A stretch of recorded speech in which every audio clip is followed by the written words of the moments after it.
নমস্কার, শুভ সন্ধ্যা। আজকে শনিবার ৩রা ফেব্রুয়ারি ২০২৪। বাকচক্রের নতুন পথ চলা বিবেকানন্দ ঘরে ঘরের আজকে ১৪৩তম 143rd সাপ্তাহিক ধারাবাহিক বক্তৃতামালায় আপনাদের সাদর অভ্যর্থনা ও আমন্ত্রণ জানিয়ে আমাদের অনুষ্ঠান শুরু করছি। অনুষ্ঠানের বিষয় এবং বক্তা অপরিবর্তিত। বিষয় স্বামী বিবেকানন্দ এবং স্বামী বিবেকানন্দের পত্রাবলী এবং বক্তা শ্রী তরুণ গোস্বামী, যার পরিচয় নিষ্প্রয়োজন। সুতরাং আমি আমার এই প্রাক্কথন দীর্ঘায়িত না করে আসুন আজকে আমাদের পরিচিত যে প্রার্থনা সঙ্গীত, সেই প্রার্থনা সঙ্গীত যেটা গেয়েছেন আমাদের এই বাকচক্রের সিনিয়র মোস্ট পরিচালক মণ্ডলীর সদস্য শ্রী রমেশচন্দ্র বন্দ্যোপাধ্যায়, তার গান শুনে আজকে আমরা আমাদের এই অনুষ্ঠান শুরু করি। এবং অনুষ্ঠান শুরুর আগে এই অনুষ্ঠানের পরিচালক বা এই অনুষ্ঠান সম্প্রচারণের দায়িত্বে থাকা পবিত্র কুমার সুর, যে প্রাণারাম বাংলা ইউটিউব চ্যানেলের হয়ে এই প্রচার করছেন, তাকেও আমাদের ধন্যবাদ জানিয়ে করছে। আর একটা ছোট্ট কথা বলে নিলে বোধহয় খুব একটা উত্তুক্তি হবে না। কোনো একজন একটুখানি উক্তি করেছেন যে এই প্রাক্কথনের প্রয়োজনটা কী তরুণবাবুর বক্তৃতার জন্য, কিন্তু আমি তার উত্তরে নিজেই দিয়েছি। এটা কিন্তু তরুণবাবুরই অনুরোধে। তরুণবাবু বলছেন আপনি যদি প্রাক্কথন না বলেন আমি বক্তৃতা দেওয়ার সেই মুডটা আমার আসে না। সুতরাং আপনি যত আপনার অতিশয়োক্তি মনে হলেও আমি এটা অতিশয়োক্তি মনে করি না, আপনি দয়া করে প্রাক্কথন বলবেন, সেই জন্য আমি বলি।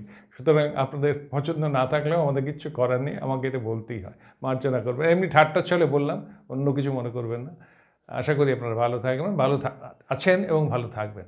আসুন আমরা অনুষ্ঠান শুরু করি।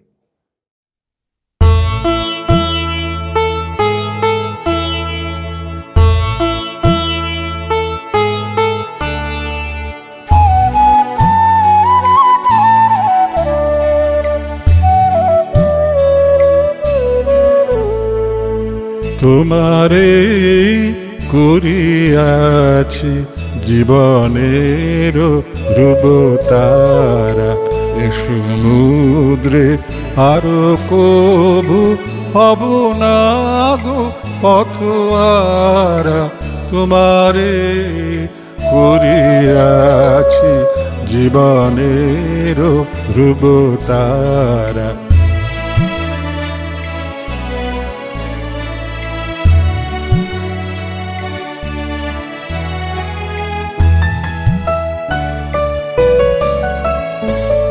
যেথায় আমি যাই না গো তুমি প্রকাশিত থাকো, যেথায় আমি যাই না গো তুমি প্রকাশিত থাকো।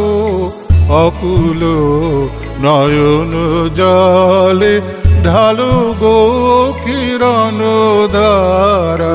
তোমারে করিয়াছি জীবনের ধ্রুবতারা।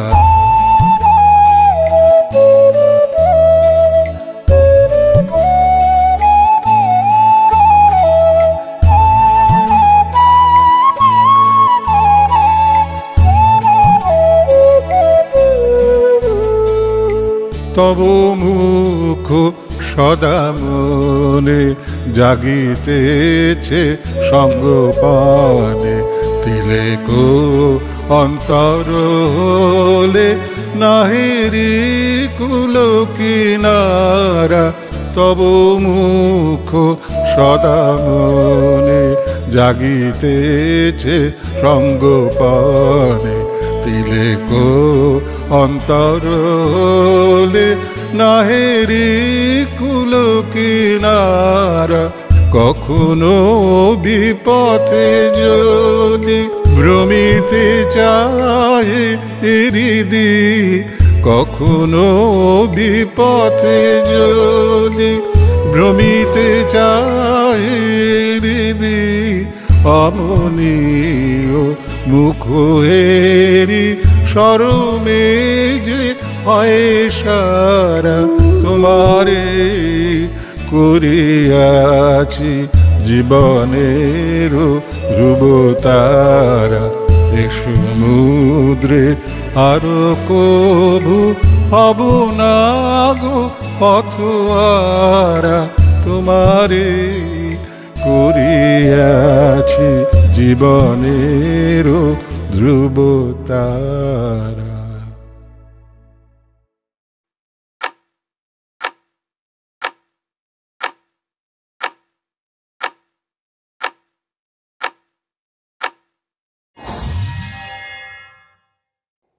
নমস্কার, স্বামীজির চিঠিপত্র আলোচনায় আমরা আজকে যে চিঠি নিয়ে আলোচনা করব সেটি 1893 সালের 28শে ডিসেম্বর লেখা, অর্থাৎ শিকাগো বক্তৃতা হয়ে গেছে। স্বামীজি বিখ্যাত হয়েছেন এবং চিঠি লিখছেন হরিপদ মিত্রকে। হরিপদ মিত্র ছিলেন বেলগাঁওয়ের ফরেস্ট অফিসার এবং বিবেকানন্দ যখন একেবারেই বিখ্যাত হননি, আমেরিকায় যাওয়ার আগে তিনি হরিপদ মিত্র এবং তার স্ত্রীকে দীক্ষা দিয়েছিলেন। আমাদের হরিপদ মিত্রের বিপুল সাহস বুঝতে হয়, কারণ এই মানুষটির ভবিষ্যৎ তখন সম্পূর্ণ অজানা, কিন্তু এমন তার প্রখর ব্যক্তিত্ব যে 30 বছরের ছেলেকে তিনি ভালোবেসে ফেলেছিলেন এবং তার কাছে জীবনের দীক্ষা গ্রহণ করেন, গুরু বলে তাকে স্বীকার করে নেন। হরিপদ মিত্রকে স্বামীজি শিকাগোয় যাওয়ার পরে এটি চিঠি লিখেছিলেন এবং সেখানের যে কতগুলি অংশ সেটি খুবই গুরুত্বপূর্ণ। তার কারণ হচ্ছে যে স্বামীজি যখন কোনো কথা বলতেন সঙ্গে সঙ্গে ইতিহাসের প্রেক্ষিত ভাবতেন। আমি বারবার বলছি, আমি এখনও বলছি, আমি আগামী দিনেও বলবো যে স্বামীজি ভারতবর্ষকে যেভাবে ভালোবেসেছিলেন, ভারতবর্ষের আর কোনো মানুষ ভারতবর্ষকে সেভাবে ভালোবাসেননি। কারণ ভারতবর্ষের বৈশিষ্ট্য কোথায় এটি কারুর চোখে ধরা পড়েনি, যেহেতু ছিল পরাধীন ভারতবর্ষ। এবং সাথে সাথে বিদেশ থেকে আমরা কি নিয়ে আসতে পারি সেটিও কারুর চোখে ধরা পড়েনি। এখনও যদি আমরা শিক্ষিত ভারতীয়দের মধ্যে একটা সেন্সাস করি, তাহলে দেখবেন 70% লোক বলবে এদেশটা বিদেশের কাছে কিছুই নয়, এবং যদি জিজ্ঞেস করেন কেন কিছু নয়, তারা উত্তর দিতে পারবে না। এই দেশটা যে প্রচণ্ডভাবে এগিয়ে আসছে এবং আগামী কয়েক বছরের মধ্যে যে অর্থনৈতিকভাবে পৃথিবীতে 2য় বা 3য় স্থান অধিকার করবে, যেহেতু আমাদের পড়াশোনাটা খুব কম, তাই আমরা এগুলো মনে রাখতে পারি না বা আমরা জানিও না। বিবেকানন্দ হচ্ছেন প্রথম ভারতীয় যিনি গিয়ে বিদেশটাকে বুঝেছিলেন এবং কোথায় ভারতবর্ষের বৈশিষ্ট্য, কোথায় ভারতবর্ষের ত্রুটি, সেটিও তার চোখে ধরা পড়েছিল। যাকে আমরা ফার্স্ট মডার্ন ম্যান বলি, মহাত্মা রামমোহন, তিনি কিন্তু ভারতবর্ষ সম্বন্ধে বিদেশে গিয়ে একটা লাইন বলেননি। ভারতবর্ষের সমাজের বৈশিষ্ট্য কী, ভারতবর্ষের সমাজ কোথায় পৃথিবীতে দান করতে পারে, কিসে ভারতবর্ষ পাশ্চাত্যের থেকে এগিয়ে আছে, এটি রামমোহনের চোখে ধরা পড়েনি। যদিও তাকে আমরা ফার্স্ট মডার্ন ম্যান বলে থাকি। First modern man, first ambassador of India হচ্ছেন বিবেকানন্দ। এবং একটি কথা মনে রাখবেন, যারা বিদেশে গেছেন তারা হয় ব্যবসা বাণিজ্যের জন্য গেছেন, না অন্য কোনো কাজে গেছেন। মহাত্মা রামমোহনকে পাঠিয়েছিলেন মুঘল সম্রাট, তাই রাজা উপাধি দিয়েছিলেন। দ্বারকানাথ ঠাকুর তার ব্যবসার জন্য গিয়েছিলেন। সত্যেন্দ্রনাথ ঠাকুর, রমেশচন্দ্র দত্ত, সুভাষচন্দ্র বসু, অরবিন্দ ঘোষ চাকরির জন্য বিদেশে গিয়েছিলেন, ICS পরীক্ষা দিতে। রবীন্দ্রনাথ তার দাদার কাছে বিদেশে গিয়েছিলেন ভ্রমণ পিপাসু হয়ে। বিবেকানন্দ একমাত্র ভারতীয় যিনি বিদেশে গিয়েছিলেন ভারতের কথা প্রচার করার জন্য, আর কোনো কারণ ছিল না। ভারতবর্ষের যে বৈশিষ্ট্য, ভারতবর্ষের যে সৌন্দর্য, সেটি বলবার জন্য শিকাগো কনফারেন্সে গিয়েছিলেন। ফলে বিবেকানন্দ হচ্ছেন ভারতবর্ষের প্রথম অ্যাম্বাসাডার। এবং আধুনিক মানুষ যদি বলতে হয়, তাহলে বিবেকানন্দ হচ্ছেন ফার্স্ট মডার্ন ম্যান। এবং কেন ফার্স্ট মডার্ন ম্যান, আমি আবেগে বলছি না, এই কথাটি যেটি আমি পড়ব সেটি ভারতবর্ষের কারুর মাথায় কখনো আসেনি। কেন জানেন? তার কারণ ভারতবর্ষের নারী জাতি সম্বন্ধে এদের কোনো ধারণা ছিল না। নারী জাগরণ না হলে যে ভারতবর্ষ জাগবে না, এটি মহাত্মা রামমোহন বোঝেননি। এবং বোঝেননি বলেই তিনি এ সম্বন্ধে এক লাইন লিখে যাননি। বিবেকানন্দ তো বয়স 30 বছর, সেই 30 বছরের ছেলেটি বুঝে গিয়েছিলেন যে দেশের হিতটা কোথায়। হরিপদ মিত্রকে লিখছেন, বিশেষে এদেশে দরিদ্র স্ত্রী দরিদ্র নাই বলিলেই হয়। এদেশে স্ত্রীর মতো স্ত্রী কোথাও দেখি নাই। সৎপুরুষ আমাদের দেশেও অনেক, কিন্তু এদেশের মেয়েদের মতো মেয়ে বড়ই কম। যে দেবী সুকৃতি পুরুষের গৃহে স্বয়ং স্ত্রীরূপে বিরাজমানা, একথা বড়ই সত্য। এদেশের তুষার যেমন ধবল, তেমনি হাজার হাজার মেয়ে দেখেছি, আর এরা কেমন স্বাধীন, সকল কাজ এরাই করে, স্কুল কলেজে মেয়েতে ভরা, আমাদের পোড়া দেশে মেয়ে ছেলেদের পথ চড়িবার জো নাই। আর এদের কত দয়া, যতদিন এখানে এসেছি এদের মেয়েরা বাড়িতে স্থান দিচ্ছে, খেতে দিচ্ছে, লেকচার দেওয়ার সময় সব বন্দোবস্ত করে সঙ্গে করে বাজারে নিয়ে যায়, কি যে না করে বলতে পারি না। শত শত জন্মে এদের সেবা করলেও এদের ঋণমুক্ত হব না। এই রকম চিঠি কোথাও পেয়েছেন? 1893 সালে লেখা একটা চিঠি, বিবেকানন্দ 30 বছর বয়স। দ্বিতীয় কোনো ভারতীয় চিঠি বলতে পারবেন যেখানে তিনি বলছেন যে এদেশের মেয়েদের তুষার যেমন ধবল তেমনি হাজার মেয়ে দেখেছি, এরা কেমন স্বাধীন, সকল কাজ এরাই করে। আমেরিকার মেয়েদের স্বাধীনতা সম্বন্ধে কাউকে আধলাইন লিখতে দেখেছেন? সত্যেন ঠাকুর লেখেননি, রমেশচন্দ্র দত্ত লেখেননি, দ্বারকানাথ রামমোহন রায় ছেড়েই দিন, বিবেকানন্দের ধরা পড়েছিল। তিনি চেয়েছিলেন ভারতবর্ষে সেই নারী স্বাধীনতাটি প্রতিষ্ঠা করতে। তাই বলছেন এদের মেয়েদের দেখে অবাক হয়ে যাচ্ছি, এরা বাজার হাট করাতে নিয়ে যায়, সব জায়গায় নিয়ে যায়, শত জন্মালেও এদের ঋণ আমি শোধ করতে পারবো না। এদেশের ধনের কথা কি বলিব, পৃথিবীতে এদের মতো ধনী জাতি আর নাই। ইংরেজরা ধনী বটে, কিন্তু অনেক দরিদ্র আছে। এদেশে দরিদ্র নাই বলিলেই হয়। একটা চাকর রাখতে গেলে রোজ 6 টাকা, খাওয়া পড়া বাদ দিতে হয়। ইংল্যান্ডে 1 টাকা রোজ। একটা কুলি 6 টাকা রোজের কম খাটে না, কিন্তু খরচও তেমনি। 4 আনা কম একটা খারাপ চুরুট মেলে না। 24 টাকায় একজোড়া মজবুত জুতো। যেমন রোজগার তেমনি খরচ, কিন্তু এরা যেমন রোজগার করিতে তেমনি খরচ করিতেও ব্যস্ত। আর এদেশের মেয়েরা কি পবিত্র। এই যে ধরুন সাধু গেছে তো 30 বছরে, সন্ন্যাসী গেছেন, সন্ন্যাসী গিয়ে হিসেব করছেন যে কে কত টাকা পায়। লিখছেন এদেশে দরিদ্র নাই বললে এদের একটা চাকর রাখতে গেলে রোজ 6 টাকা, খাওয়া পড়া বাদ দিতে হবে। কি করে জানলেন? তার মানে জিজ্ঞেস করেছিলেন, যে গৃহে থাকতেন গৃহকর্তাকে জিজ্ঞেস করেছিলেন ডোমেস্টিক হেল্পে কত দিতে হয়, তার 6 টাকা দিতে হয় রোজ, থাকা খাওয়া পড়া বাদ দিয়ে। ইংল্যান্ডে 1 টাকা রোজ, একটা কুলি 6 টাকা রোজের কম খাটে না, কিন্তু খরচও তেমনি। 4 আনার কম একটা খারাপ চুরুট মেলে না। 24 টাকা একজোড়া মজবুত জুতো। যেমন রোজগার তেমনি খরচ। কাউকে লেখা দেখাতে পারবেন ওই সময় সমকালীন কারুর লেখা? আপনি ছেড়ে দিন, সমকালীনের কথা ছেড়ে দিন। পরে যারা আমেরিকায় গেছেন তারা আমেরিকার বেসিক ইকোনমিটা কি এত সহজে বোঝাতে পেরেছেন? কম লোক তো আমেরিকায় যাননি। প্রত্যেক বছর তো বঙ্গ সংস্কৃতি সম্মেলনে তাবর সাহিত্যিক যেতেন, তারা তো কবিদের সঙ্গে মিশতেন, তারা তো আমেরিকার এগিয়ে যাওয়াটা দেখেছেন, এই লোকটিও দেখেছিলেন। কিন্তু বেসিক জায়গাটা কোথায় তারা এগিয়ে আছে, কোথায় মেয়েরা এগিয়ে আছে, সেটি একেবারে খুব ভালো করে লক্ষ্য করেছিলেন। আর এদের মেয়েদের কথা, মেয়েরা কি পবিত্র। 25-30 বছরের কম কারুর বিবাহ হয় না, আর আকাশের পক্ষীর ন্যায় স্বাধীন। বাজার হাট, রোজগার, দোকান, কলেজ, প্রফেসর সব কাজ করে। অথচ কি পবিত্র। যাদের পয়সা আছে তারা দিনরাত গরিবদের উপকারে ব্যস্ত। আর আমরা কি করি? আমরা মেয়ে 11 বছরে বিয়ে না হলে খারাপ হয়ে যাবে। আমরা কি মানুষ বাবাজি? মনু বলছেন যেখানে নারী পুজো পায় না সেখানে সব বৃথা। ছেলেদের যেমন 30 বছর পর্যন্ত ব্রহ্মচর্য করে বিদ্যা শিক্ষা হবে, তেমনি মেয়েদেরও করিতে হইবে। কিন্তু আমরা কি করছি? আমাদের মেয়েদের উন্নতি করতে পারো তবে আশা আছে, নতুবা পশু জন্ম ঘুচিবে না। কেউ বলতে পেরেছিলেন? আমি যখন খুব ছোট ছিলাম তখন স্বামী রঙ্গনাথানন্দজি আমাকে বলতেন যে বিবেকানন্দ যদি পড়ো তাহলে সব কিছু তার মধ্যে পেয়ে যাবে। যেহেতু আমার বয়সটা কম তখন বুঝতে পারিনি, কিন্তু যখন বিবেকানন্দ পড়েছি তখন একেবারে এতখানি কমিটমেন্ট স্বামীজির প্রতি। দেখবেন আমি যখন বলি আমি একটা কমিটমেন্ট থেকে বলি। কমিটমেন্টটা কি? যে এই লোকটি দেশ এবং বিদেশকে চমৎকারভাবে দেখেছিলেন এবং দেখার জন্যে বিদেশের বৈশিষ্ট্যটা কোথায় সেই বৈশিষ্ট্যটাও তার চোখে ধরা পড়েছিল। এই যে লিখছেন না, আর আকাশের পক্ষীর ন্যায় স্বাধীন, এটা স্বামীজির কথা নয়, এটা বিখ্যাত রুসোর কথা। স্টেট অফ নেচার কেমন সেটা বোঝাতে রুসো বলেছিলেন men enjoy freedom like the birds in the sky.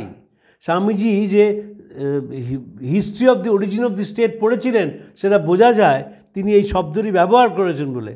আর আকাশের পক্ষীর ন্যায় স্বাধীন, men in the state of nature enjoy freedom like the birds in the sky. এবং মেয়েদের উন্নতির কথা তিনি বলছেন। দ্বিতীয়, ভারতবর্ষের সমস্যাটা কি সেটা বলছেন, দরিদ্র লোক যদি কারু আমাদের দেশে নিচকুলে জন্ম হয় তার আশা ভরসা নাই, সে গেল। কেন হে বাপু, কি অত্যাচার! এদেশের সকলের আশা আছে, ভরসা আছে, অপরচুনিটিস আছে। আজ গরিব, কাল সে ধনী হইবে, বিদ্বান হবে, জগৎমান্য হবে। আর সকলের দরিদ্র সহায়তা করতে ব্যস্ত। গড়ে ভারতবাসীর মাসিক আয় 2 টাকা, সকলে চেঁচাচ্ছেন আমরা বড় গরিব। কিন্তু ভারতের দারিদ্র্যের সহায়তা করিবার সভা, কয়টা সভা আছে? কজন লোকের লক্ষ লক্ষ অনাথের জন্য প্রাণ কাঁদে। হে ভগবান, আমরা কি মানুষ? আর ওই যে পশুবৎ হাঁড়ি ডোম তোমার বাড়ির চারদিকে, তাদের উন্নতির জন্য তোমরা কি করছো? তাদের মুখে এক গ্রাস অন্ন দেওয়ার জন্য কি করছো বলতে পারো? এই ফান্ডামেন্টাল কোয়েশ্চেনটা তুলেছিলেন। কালকে একজন খুব বড় হিন্দু আমার সঙ্গে তর্ক করছিলেন। আর দেখুন, হিন্দুদের মতো নৃশংস কোথাও নেই। তিনি বলেন কেন? আর কোনো ধর্মে কি কাস্ট সিস্টেম আছে নাকি? উঁচু জাত, নিচু জাত, নিচু জাতের ওপর অত্যাচার কোনো ধর্মে আছে নাকি? খ্রিশ্চানদের মধ্যে নেই, মুসলিমদের মধ্যে নেই। দুটোই জাত, রিচ অর পুয়ার, দরিদ্র বা ধনী। কিন্তু আমাদের দেশে গরিবের শূদ্রের ছায়া পড়লে চান করে আসতে হবে, কোনো ধর্মে নেই। কারণ আমাদের শাস্ত্র মহা, স্বামীজির কথা, আমাদের ভারতের শাস্ত্রে মহাসাম্য, কিন্তু কাজে মহাভেদ বুদ্ধি। স্বামীজির এই প্যারাগ্রাফটা আরেকবার পড়ি, যে ভারতবর্ষ কেন আটকে গেল সেটা বইয়া থেকে স্বামীজি বলছেন দরিদ্র লোকেদের কথা। যদি কারুর আমাদের দেশে নিচকুলে জন্ম হয় তার আশা ভরসা নাই, সে গেল। কেন হে বাপু, কি অত্যাচার!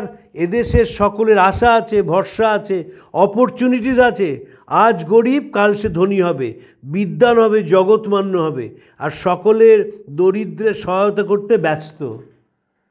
স্বামীজি তো অনেক পরের কথা বলছি। মেঘনাদ সাহা তাবর পণ্ডিত ছিলেন, শুধু ব্রাহ্মণ নয় বলে তাকে যেভাবে হেনস্থা করা হয়েছে, তিনি মেঘনাদ সাহা বলেই লড়াই করে তার বিরুদ্ধে বেঁচেছিলেন।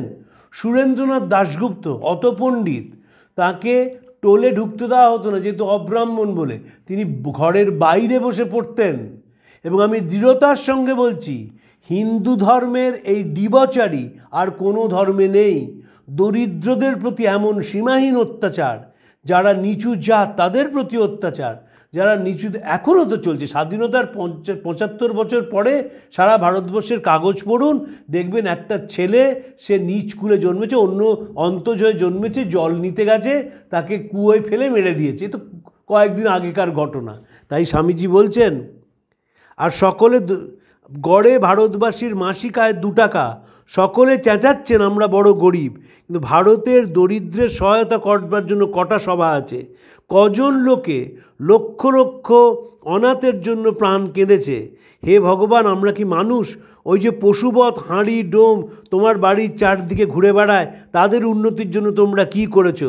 তাদের মুখে একবার এক গ্রাস অন্ন দেওয়ার জন্য কি করেছো বলতে পারো? তোমরা তাদের ছোঁও না, দূর দূর করো। আমরা কি মানুষ?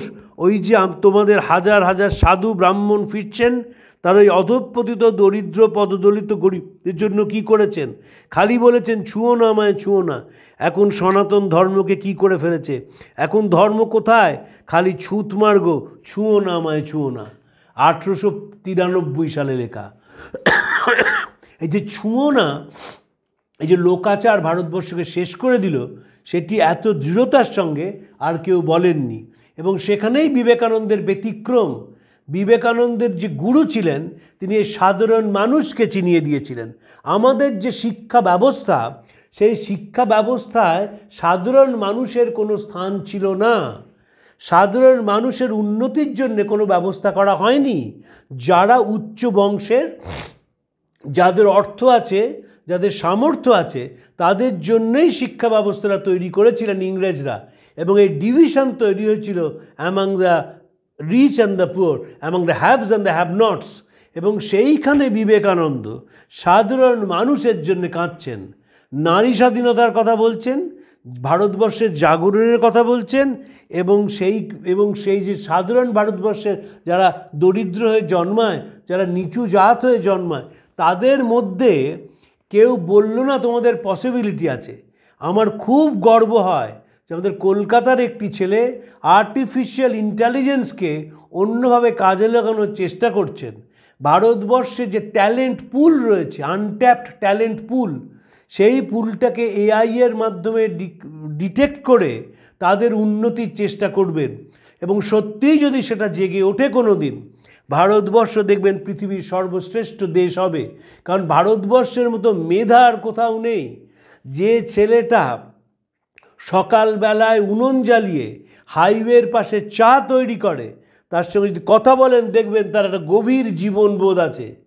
যে ছেলেটি ঠোঙা করে বাজারে মুরগি বিক্রি করছে, তার সঙ্গে যদি কথা বলেন তাহলে দেখবেন তারও একটা জীবন সম্বন্ধে ধারণা আছে। কিন্তু এত বড় দেশ, এদের কথা কেউ ভাবলো না বলে আমরা এদের কাজে লাগাতে পারলাম না। এদের বলা হচ্ছে আনট্যাপড ট্যালেন্ট পুল। আমাদের যখন দেশ স্বাধীন হলো, তখন ইংরেজদের অনুকরণে আমরা বুঝলাম যে শিক্ষাটা হচ্ছে মুখস্থ। শিক্ষাটা চাকরির সঙ্গে যোগ সাহেবরা করেছিল নিজেদের দান্দার জন্যে। আমরা কিন্তু ডেভেলপমেন্ট অফ ফ্যাকাল্টিস করলাম না।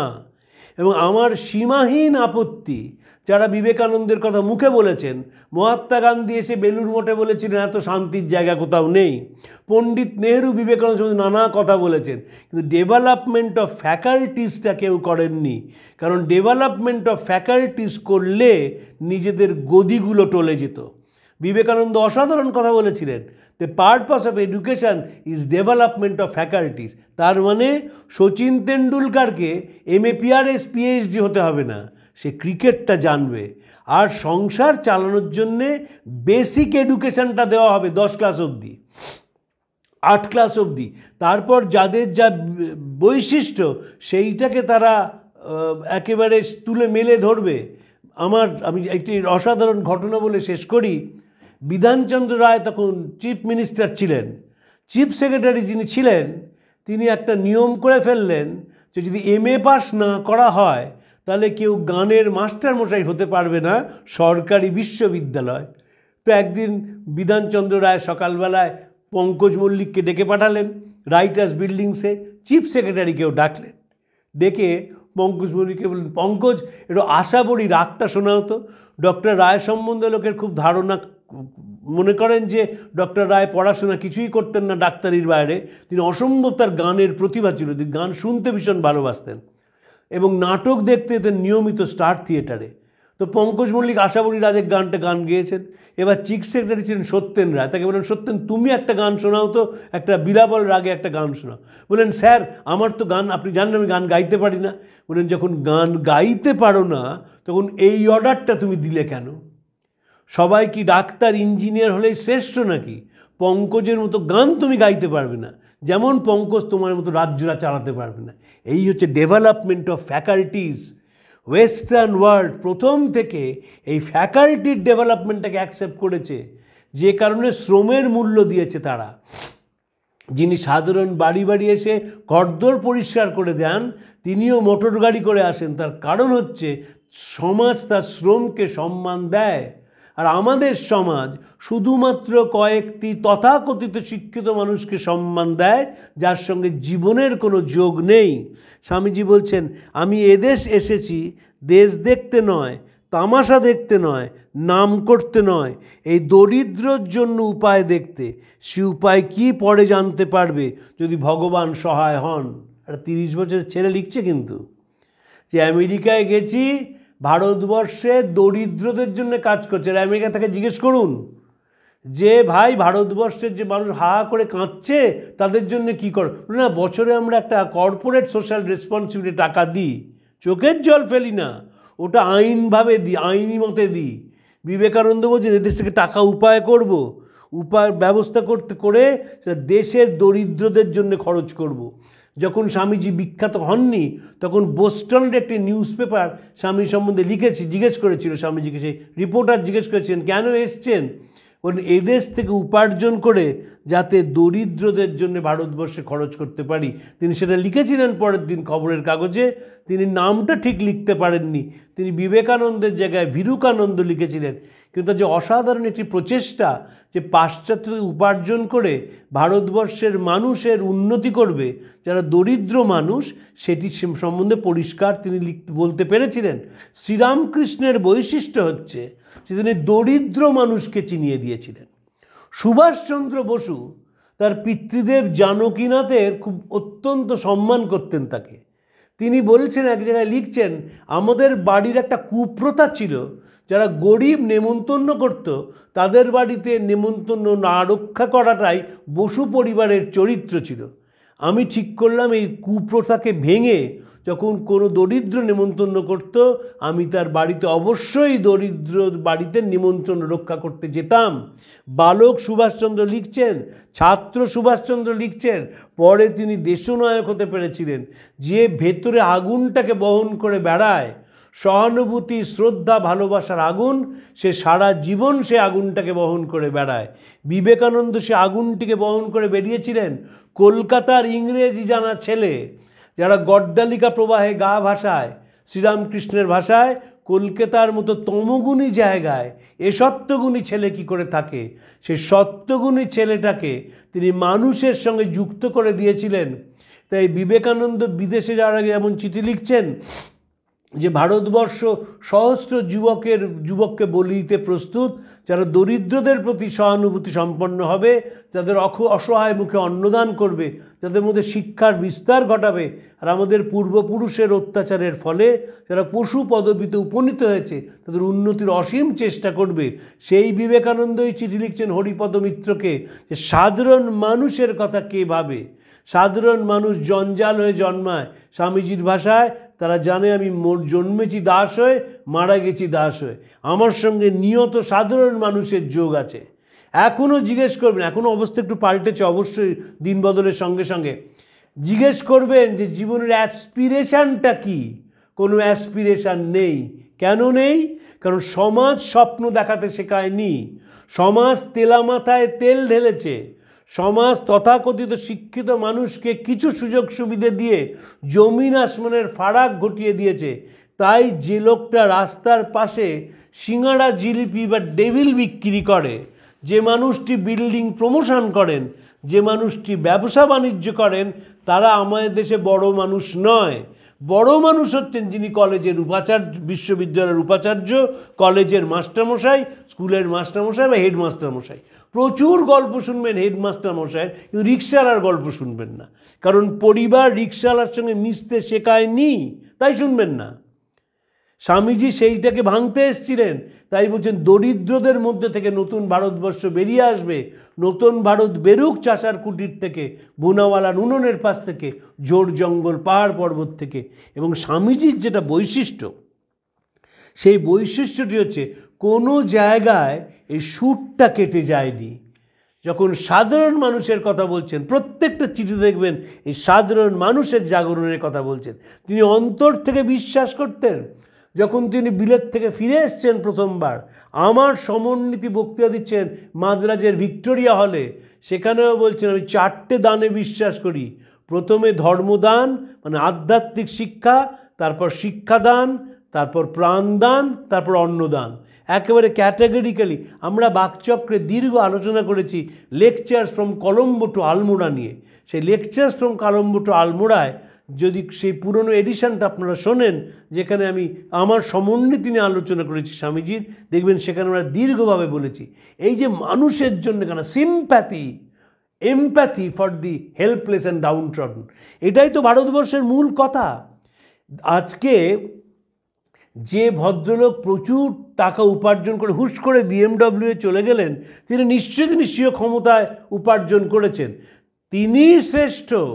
আর পটচিত্রী যে পটটা আঁকছে সে হীন, এটা নয়। তিনি তার নিজের ক্ষেত্রে শ্রেষ্ঠ, এ মানুষটি তার নিজের ক্ষেত্রে শ্রেষ্ঠ। এইটা যখন মাথায় ঢোকে তখন মানুষের মানসিকতা পাল্টে যায়, তখন দেশের প্রতি টান তৈরি হয়, তখন একটি মানুষ বিবেকানন্দ হয়ে ওঠে, যে বিদেশে গিয়ে তখন ভারতবর্ষের ভালো ভালো কথা বলে। আমরা কেন বলতে পারি না? আমরা জানি না বলে। আজকে একটি সাহেব, যদি কিছুদিন আগে একজন সাহেব এসেছিলেন পন্ডিচেরি থেকে, তিনি আমেরিকান একটি বিশ্ববিদ্যালয়ের অধ্যাপক, তিনি আমেরিকান, তিনি যা অরবিন্দ সম্বন্ধে বললেন, আমাদের আশেপাশে কোনো মানুষকে আমি ওই ধরনের পণ্ডিত পাই না। কেন বললেন? তিনি পড়াশোনাটা সিরিয়াসলি করেছেন বলে।